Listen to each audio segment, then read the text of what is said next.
I'm a descendant, I'm not Aboriginal. I'm only a descendant of one. Just compare the Aboriginals that were here to the way of living of the descendants today. There's a hell of a difference. When they just wipe the old fellas off, they've got no chance of doing that to the ones that are descendants. Annette Mansell is president of the Cape Barren Island community. Yes, in my name. There are no Aboriginals.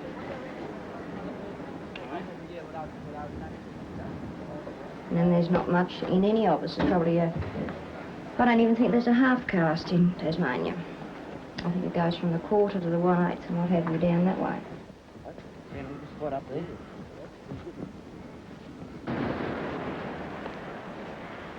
There's no tradition in Tasmania of the Aboriginals.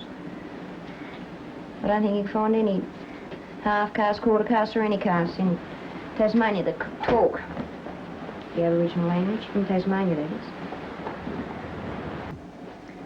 Well, I don't know, I'm like everybody else, it's just history. I don't know anything about it, and I honestly don't think there's anybody alive that could tell you anything honestly and truthfully about the old Aboriginals. It's only history, what we've learnt, as you've learnt. It goes about any kind of person, you know, French or otherwise. It's only what they've been told, and it's traditionally goes on, so that's therefore it's only history with everything. This is the way I feel about it. And from what I've read, they were given a hard time years ago. Melissa taught Jai to not only collect kelp, but also weave it into baskets, as it's been done for thousands of years. I know that you've raised Jai with a very strong connection to Palawa culture and this country. Yeah. Was that something that you had as a kid No, growing up? I had nothing. As I said, as Jai... Melissa grew up in a white farming family in Marrawar. One day, when she was in high school, she and her younger brother Guy discovered a shocking truth.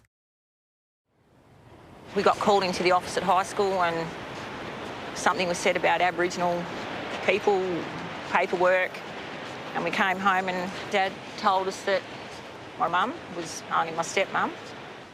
My real mum was Aboriginal, and she, had a court order not to come near Guy and I until we were 18.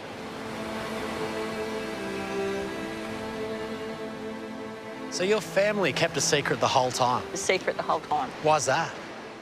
I don't know. I think it was probably to protect Guy and I, because back those days, there was so much prejudice against Aboriginal people.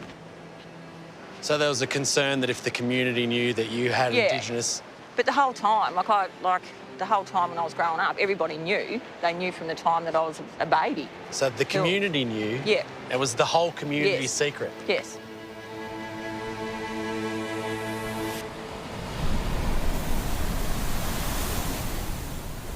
How did you feel when your dad sat you down and told you the truth? I was really shocked, of course, but then all these things, like the love of walking, the love of nature, the love of the ocean, and just loving this place, it just all came back to me. I knew why, because that was part of me. So that it was like a penny drop, didn't it? It helped explain a part of your identity. Yeah. Melissa finally connected with her real mother, Annette Peardon, an Aboriginal activist who lives on Cape Barren Island. It's hard for me to explain to you as individual people or as a group of this parliament how it is... A member of the Stolen Generations, Annette's devoted her life to reuniting removed children and their families. I feel so grateful that I've got to know her and know who she is, and we're so alike. And I'm so proud of her for everything that she's done. I'm so lucky to be who I am, and obviously the generation before me, those kids didn't have a hope, but there's hope for my kids.